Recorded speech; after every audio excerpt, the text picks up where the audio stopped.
ای بخشنده ترین بخشنده ها، هدیه‌ای را که به من بخشیدی اکنون کجاست؟ بزرگان هدیه‌ای را که عطا کردند باز نمی ستانند. یوسفم را به من برگردان، یوسفم را به من برگردان.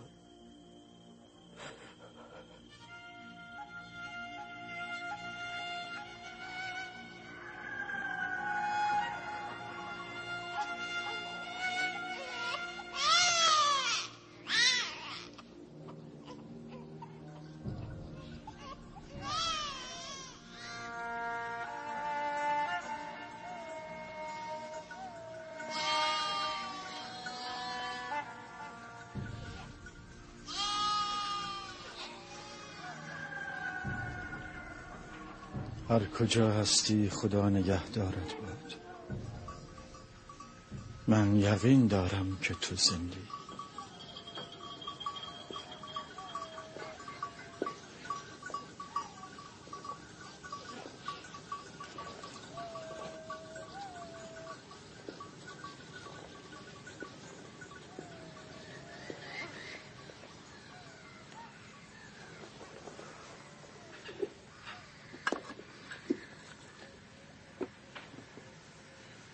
یک بار دیگر از فرزندانمان بپرسید که با یوسف چه کردند. شاید این بار به خطای خود اقرار کنند و حقیقت را بگویند.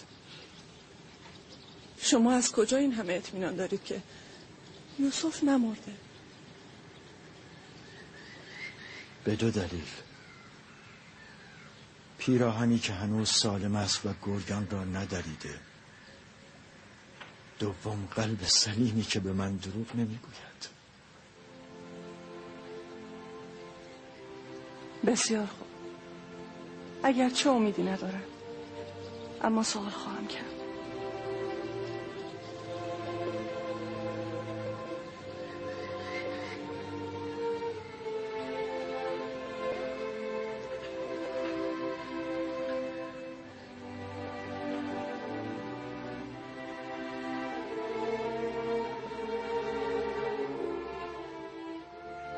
من میخواهم آنها به گناه خویش اقرار کرده توبه کنند.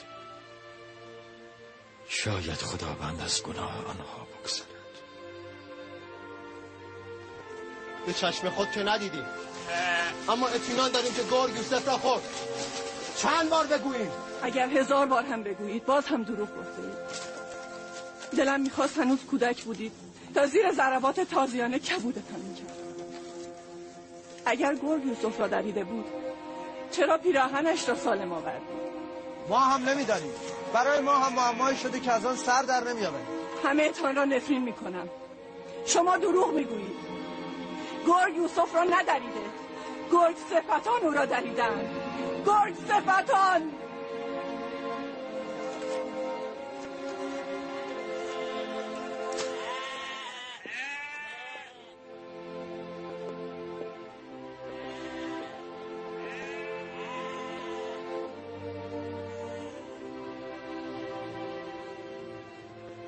میدانم. باز هم گفتند که یوسف را گرگ دریده. امیدوارم قبل از آن که دیر شود به خود آید.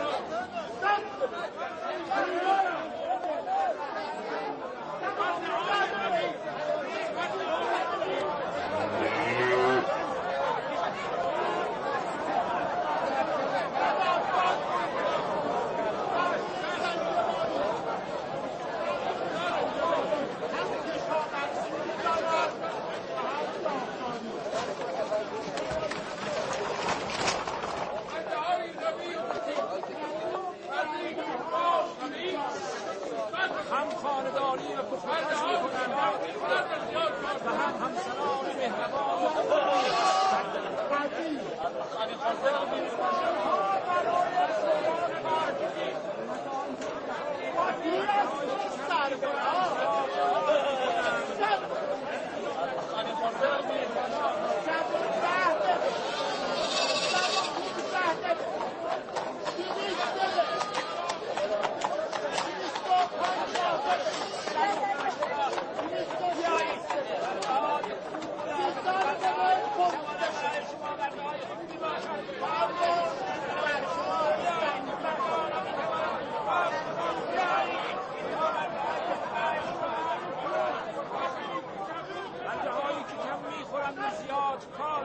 مالک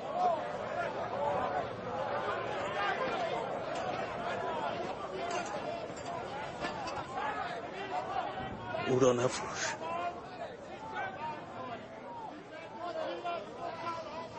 من هم قلبا راضی به فروش او نیستم، اما مگر ندیدی خودش مایل به فروش است؟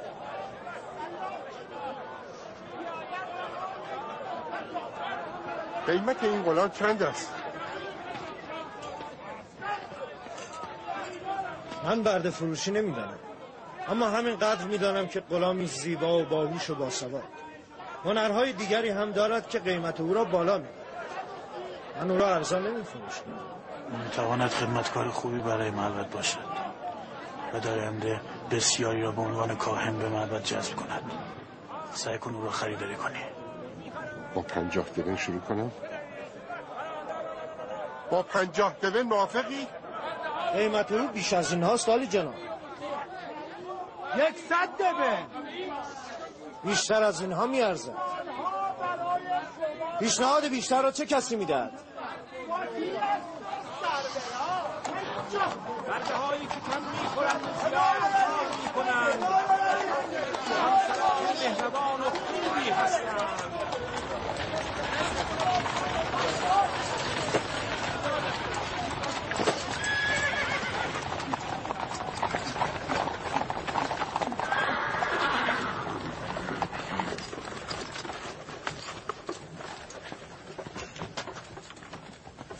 باید به حسن انتخاب جناب پوتیفار تبریز گفت. ایشان بهترین جا را برای خرید برده انتخاب نمودند. خوش آمدید، خوش آمدید. امیدوارم که این برده ها بتوانند موجب رضایت شما از بنده گردند. خوش آمدید. ملاحظه کنید میتواند همچون 2 اسب کار کند. 200 دون. ملاحظه کنید همچون گوسفند آرام است. 100 دون بیشتر نمیدهم. عالی جناب، این برده ها بیش از این میارزند.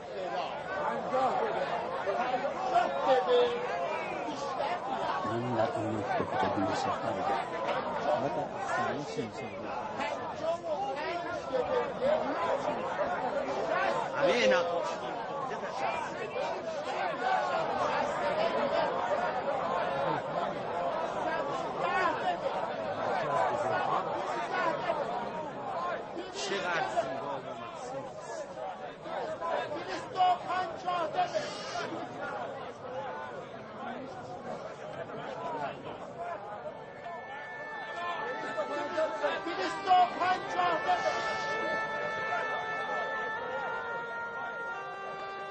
غمگین مباش یوسف. امروز اینان مشتری تو اند، یک روز تو همه اینان را خریداری خواهی کرد. اینان از من چه میخواهند؟ چرا اینجا جمع شدند؟ زیبایی در وجود همه هست، اما عیان نیست. در تو گوهر وجود انسان به نمایش در آمده. اینان اصل و حقیقت یوسف وجود خود را به تماشا ایستادند. اینا چرا خریدار زیبایی من هستن اما به حقیقت زیبایی درون خود توجهی ندارن؟ دیدن زیبایی درون خودشان چشم بصیرت می‌خواهد، اما حقیقتی که در وجود تو تجسم یافته با چشم سر نیز قابل مشاهده است. بصیرت را هر کسی ندارد یوسف، اما بصر را همه دارد. با این وصف من نیز چون خود آنانم. اگر حقیقت زیبایی درون خود را می شناختند این همه مشتاق خریدن من نبودند. اینان نه مشتاق یوسف که ناخواسته مشتاق دیدار با خلیفه خدا هستند. اشتیاق ملائک را برای زیارت آدم شنیده یوسف؟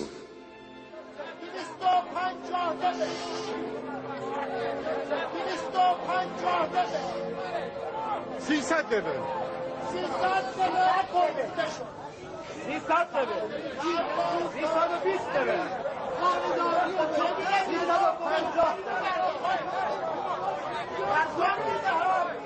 380 بده. 400 بده. بیش از اینها میارزن. پیشنهاد بیشتر رو چه کسی میده؟ 50 بده. او بسیار قوی میتوانه به تنهایی یک گاوهان را بکشد. آره جان، انتخاب خیلی خوبی داشت. 3 برده میشود به 600 بده. 50 بده. 50 بده. بیشتر بیاد.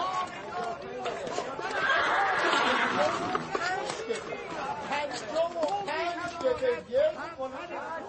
60 بده. آره جان، برده‌های بسیار خوبی هستند. 300 بدن دوباره.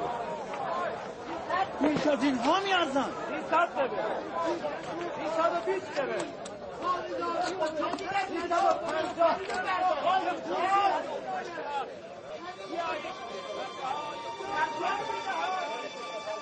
400 بده.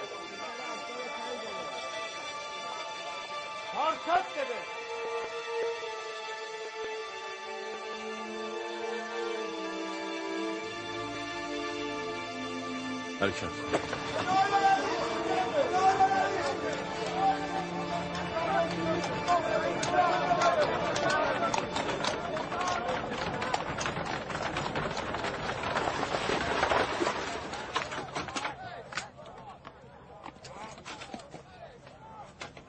یک 1010 ببین. 1020 بده. 1100 ببین.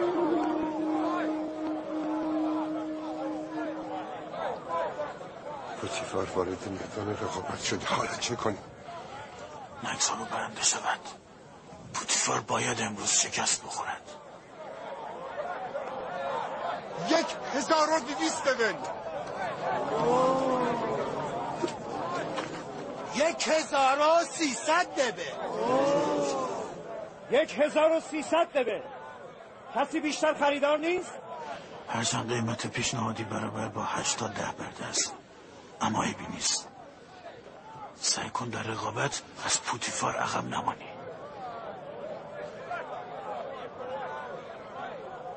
1500 ببین. 1500 بده. بیشتر خریدار نبود؟ شرم‌آور است. گویی کالا خرید و فروش میکنند. اگر این کودک را میشناختند دشتی زر سرخ را نیست برای بهای اونا چیز میافتند.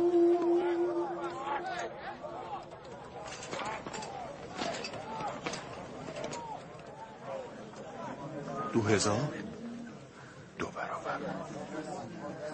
3000 ببین.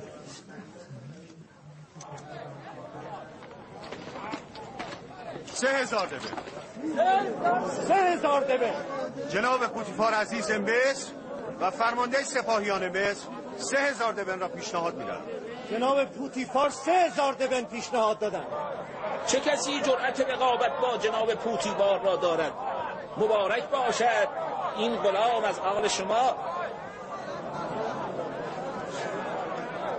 به شما اطمینان میدهم که غلامی با ادب و کمال و با ثبات خریده اید. بسیار خوشیمن و پرخیر و برکت است.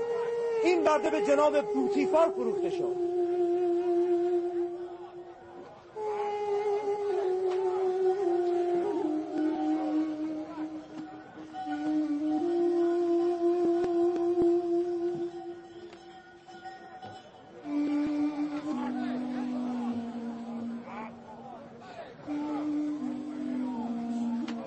حرکت کن.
زلیخا را بخوانید.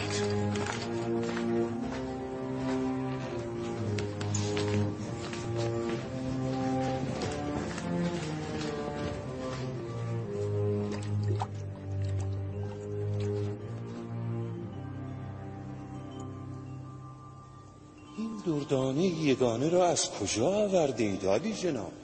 خریدم، آن هم به قیمت گزاف. هرچه پرداخته باشید باز هم کم است. آن ابلهی که چنین گوهری را فروخته باید به غرب فرستاده شود، به دنیای مردگان. همه برده می فروشند که زر و گوهر به دست آورند. این برده فروش نادان چنین گوهری را فروخته که چه به دست آورد؟ شما بزرگوارید، من برده بیش نیستم. به قصر پوتیفار خوش آمدی پسر جان. سپاسگزارم عالی جان.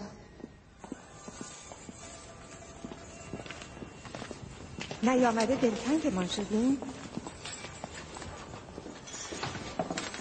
می توانم علت احضار خود را جویا شوم؟ این هدیه را میپسندی؟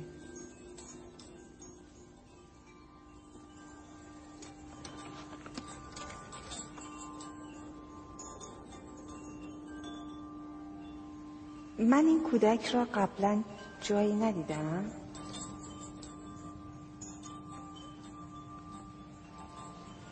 در عالم خواب یا شاید هم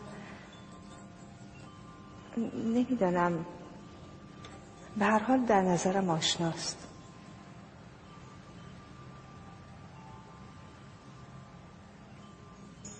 به سلیقه و انتخاب جناب پوتیفار تبریک باید گفت. بی‌نظیر است. نام تو چیست؟ یوسف. یوسف یا یک نام آرامیس یا نامی عبرانی؟ عبرانی هستم. از اهالی کنعان در منطقه شام. شغل آنان شبانی و گوسفند چرانی است. یوسف. نه، من از اسمهایی که متعلق به قبایل بدوی و صحرانشین است خوشم نمی آید. اگر اجازه بفرمایید نامی مصری برای او انتخاب کنید. این کودک هدیه من به توست. او را هرچه می‌خواهی صدا کن. از خداوندگار خویش بی نهایت سپاسگزارم. اگر اجازه دهید من میخواهم برای یوسف یک نام مصری پیشنهاد کنم. خب، نامی که به یوسف نزدیک است. یوزارسیف.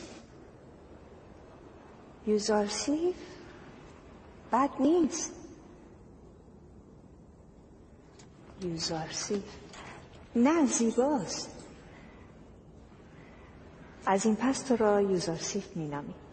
موافقی؟ اگر شما میپسندید من هم موافقم. از شما میخواهم که یوزارسیف را عزیز و نیکو بدارید. شاید برای ما فایده داشته باشد و شاید هم زلیخا او را پسندید و در آینده او را به فرزند خواندگی خود انتخاب کرد. چرا که نه؟ چه کسی بهتر از یوزارسیف؟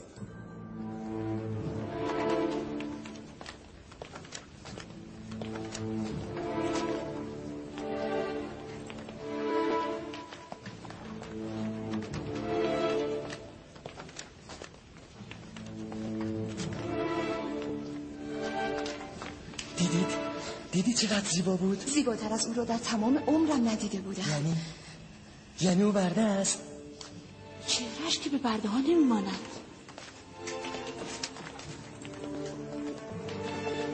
اینجا اتاق توست. میپسندی؟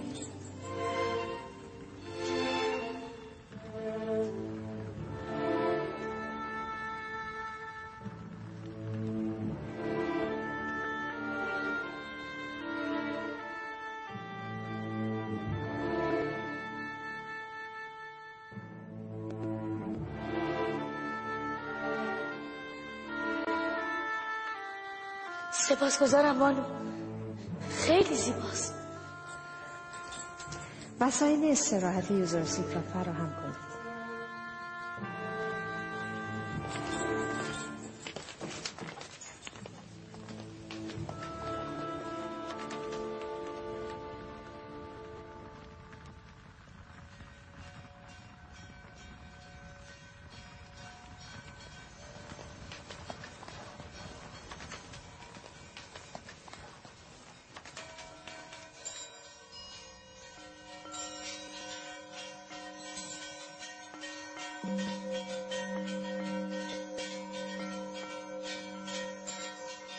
پروردگارا، تو را سپاس میگویم که مرا از بردگی نجات داده و آسایش و راحتی را به من عنایت کردی.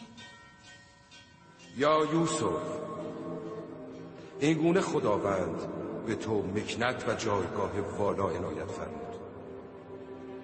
تو را از قعر چاه به اوج عزت و جاه رسانید و تو را علم تعبیر احادیث آموخت که اینک از معبران آگاه تر به علم زبان ایشان و از داشتن هر گونه استادی بی نیاز می باشی.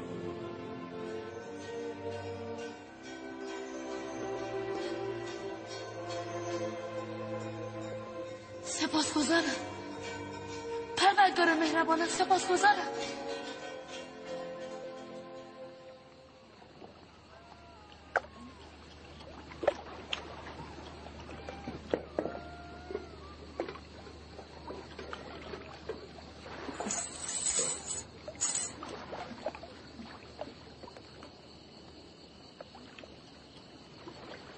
تو زیان کردی مالک.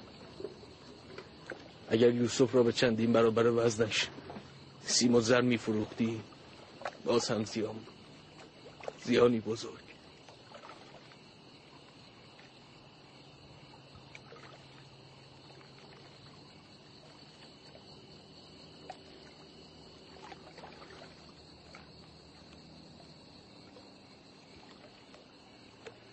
هیچ معلوم هست چه میگویی؟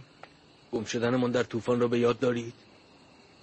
با آن توقف حیوانات در کنار چاه شور. فکر میکنی برای چه بود؟ برای رسیدن به سود بیشتر تو بود یا نجات یوسف؟ من شیرین شدن آبانشاه را هم از برکت وجود یوسف میدانم. ماجرای سیلی زدن به یوسف و خوش شدن دستم را بیاد دارید؟ آیا با دعای یوسف و لمس کردن او شفا نیافتم؟ جناب مالک، اگر به یاد داشته باشید یوسف مرا هم از مرگ نجات داد. من با دعای یوسف شفا یافتم. با دعای یوسف. به یمن وجود یوسف آن همه سود کردی و این همه زر به دست آوردید. یوسف انسان عادی نبود. اینها همه معجزه است و فقط از انبیاء الهی برمی‌آید. چرا من متوجه نشدم؟ اصلا یوسف که بود؟ چرا از اصل نسبش نگفت؟ نفرین بر تو فلی که عیشمان را منغص کردی. تا کنون گمان میکردم که سود کردم، اما اینک خود را خسران دیده میبینم. وای فلی، من نه یک برده که ظاهرا آزادی از اولیا و شاید انبیاء الهی را فروختم. آن همه ادب در گفتار و بزرگی در رفتارش را چرا ندیدی؟ آن قلب بیکینه و روح چون آینش را چگونه ندیدی؟ من از امروز خدایان پیشین را به دوزخ ریخته خدای او را برگزیدم. من این خسران را جبران خواهم کرد. باید کاری کرد. کجا؟ اکنون که نمی شود کاری کرد. صبر کنید تا صبح.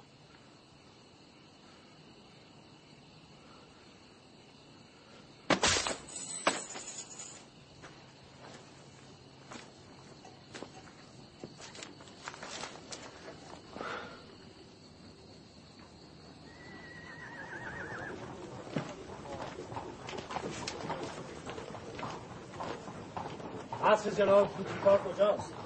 مستقیم قصر انتاست.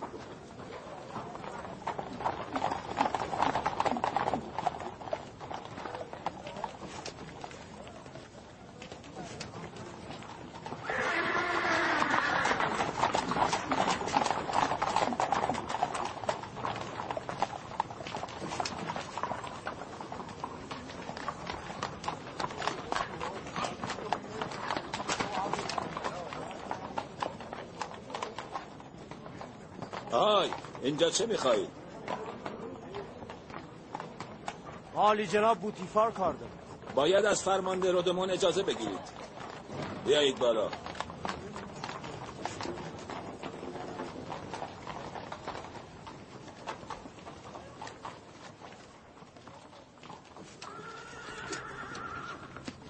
جناب فرمانده، اینان میخواهند عالی جناب بوتیفار را ببینند.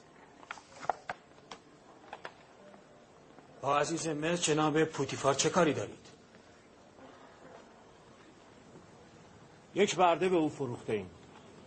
بگویید مالک قبلی برده‌ای که دیروز خریداری کرده اید آمده. پرسیدم چه کاری دارید؟ مقداری سکه اضافه از او گرفته ایم. فقط هم به خود او میده.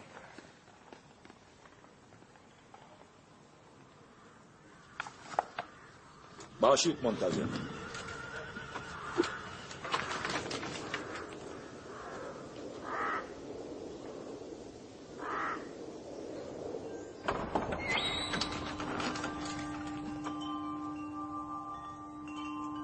چه شده رودامو؟ تاجری که دیروز به شما برده فروخته تقاضای ملاقات دارد.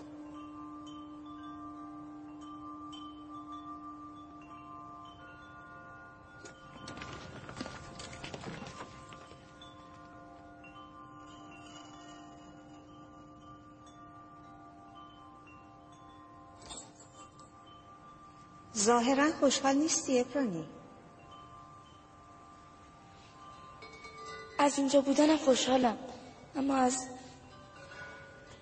برده بودنم نه. رفتار ما با تو همانند برده هاست؟ رفتار شما شایسته بزرگی شماست و احساس من ناشی از بردگیه. آفرین، پاسخی حساب شده و بجا بود. من به او امیدوارم عالی جناب. او خواندن و نوشتن هم میداند. با این وصف همه چیزش خوب است مگر زبانش که باید قدری کوتاه شود. بانو اطمینان داشته باشند که زبان بیهودگویی ندارم و بی اذن جناب پوتیفار و ایشان سخنی نخواهم گفت. آفرین، اینطور بهتر است. تو اهل کجایی؟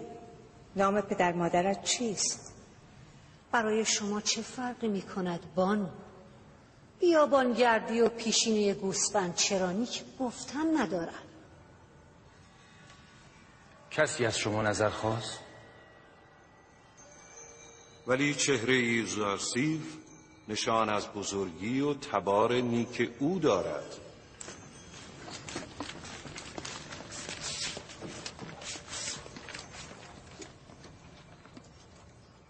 چه شده تاجر؟ نکند پشیمان شده ای؟ آری نه پیش از آن که علت حضورم را عرض کنم اجازه میخواهم دقایقی را با یوسف خلوت کرده و برای آخرین بار وداع کنم. میفهمم. بودن با یوزارسیف تعلق خاطر ایجاد میکند. آنها را به تالار مجاور راهنمایی کن.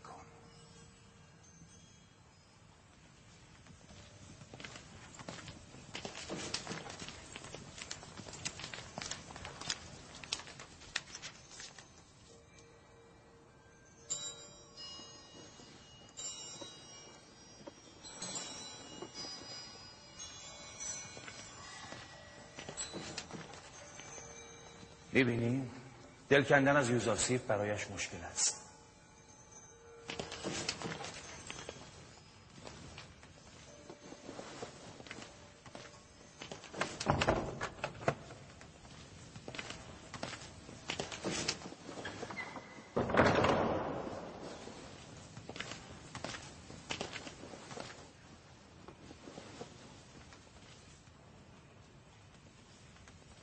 من آمدم تا نام و نشان تو را بپرسم و تا نگویی باز نخواهم گشت.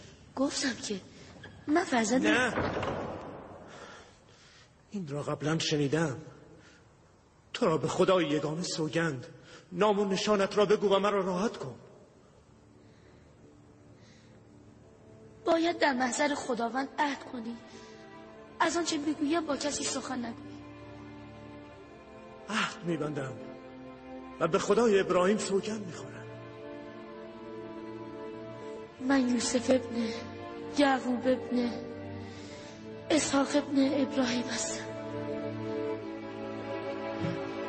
ای وای بر من.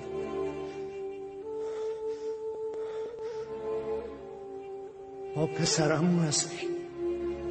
تو از نوادگان اسحاق و من از نوادگان اسماعیل ذبیح الله هستم. خدا مرا نبخشد. این چه کاری بود که کردم؟ چرا تو را فروختم؟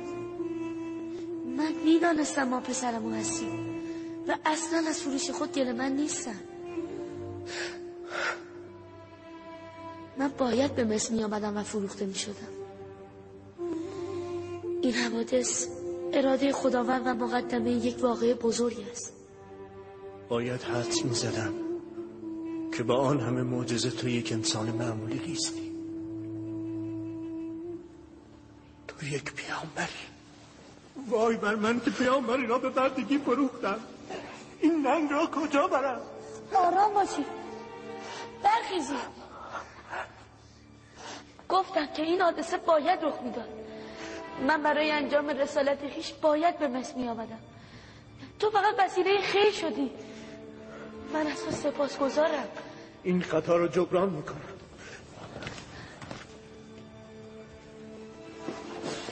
بیا، این سند بردگی توست که صاحبانت امضا کردن. آن را پنهان کن. شما هم اینجا بمانید.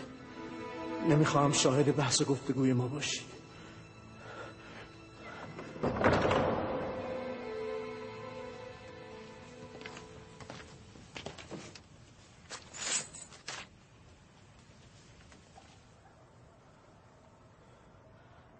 من از محضر عالی جناب پوتیفار عزیز مصر پوزش میخواهم، ولی ناچارم از ایشان تقاضای فسخ معامله کنم. بنده یوسف را نمیفروشم.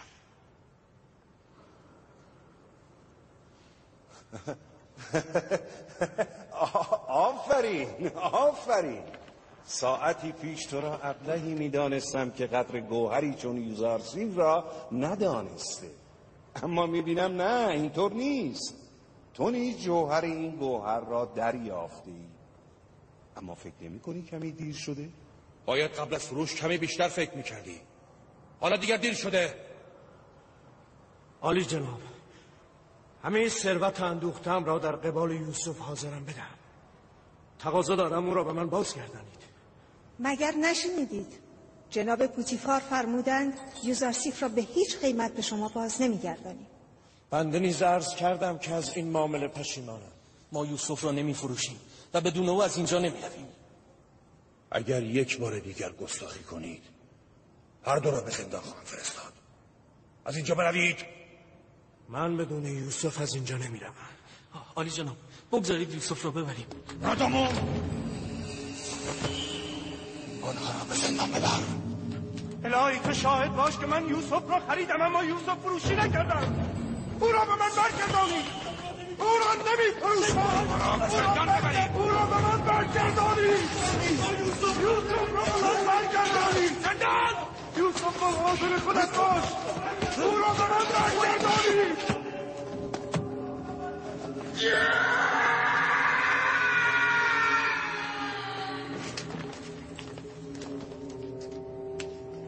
عالی جناب، ببخشیدشان. آنها به خاطر من خود را به خطر انداختند.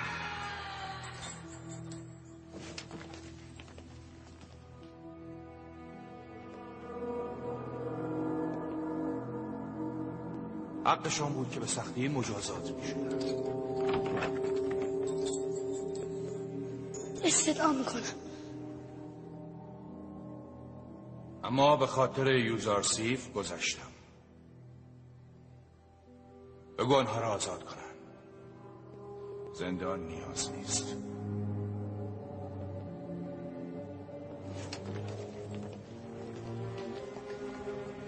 یوزارسیف، تو چه داری که این برد فروش حاضر است همه زندگیش رو فدای تو کنه؟ چه بگویم بانو؟ من از نزد خود چیزی ندارم. موجود ضعیفی چون یوسف از خود چه دارد؟ با این حساب ما منتی بر یوزارسیف نداریم، چرا که آنچه برای او پرداخته بودیم به ما بازگشت. من قد نشناس نیستم عالی جناب و محبت‌های شما را با دینار و دبن عوض نخواهم کرد. من از این هدیه ارزنده بسیار سپاسگزارم. کاری ماما، یوزارسیف را استحمام کرده لباس نو بپوشانید و نزد من بیاورید. اطاعت بانو.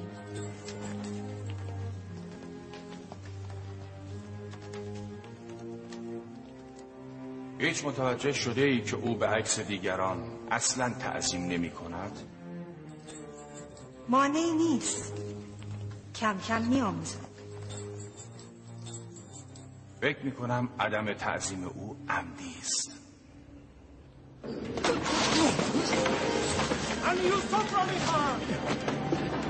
برو بابا برگردانی یوسف را نمیفروشی کرده ای را که فروخته میکنم یوسف را بابا برگردانی برو بابا برگردانی یوسف را به من برگردانی یوسف را میخواد برو نکنی یوسف را به من برگردانی به من برگردانی یوسف را میخوایی یوسف را نمیفروشی یوسف را میخوایی یوسف را به من برگردانی یوسف را به من برگردانی تخت یارتان بود. اگر به خاطر یوزارسیف نبود چند وقتی را زندانی میشدید. این اطراف پیدایتان نشود. بروید. من از یوسف دست بر نخواهم داشت. خواهیم دید. جان خود را بردار و برو. بیش از این خود را به مهلکه نینداز.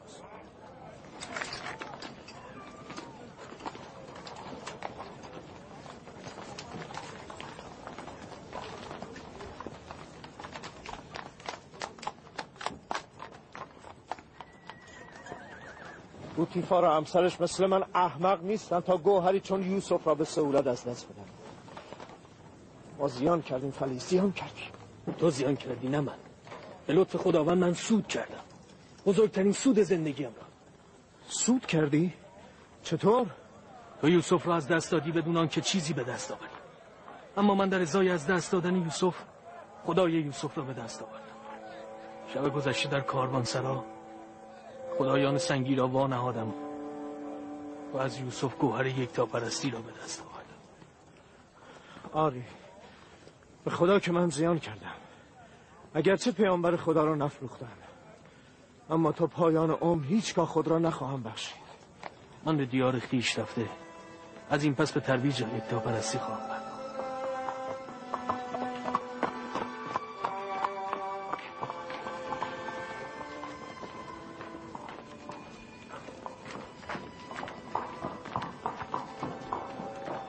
و یوسف در اینجا است، ما نمیتوانم این شهر را ترک کنم.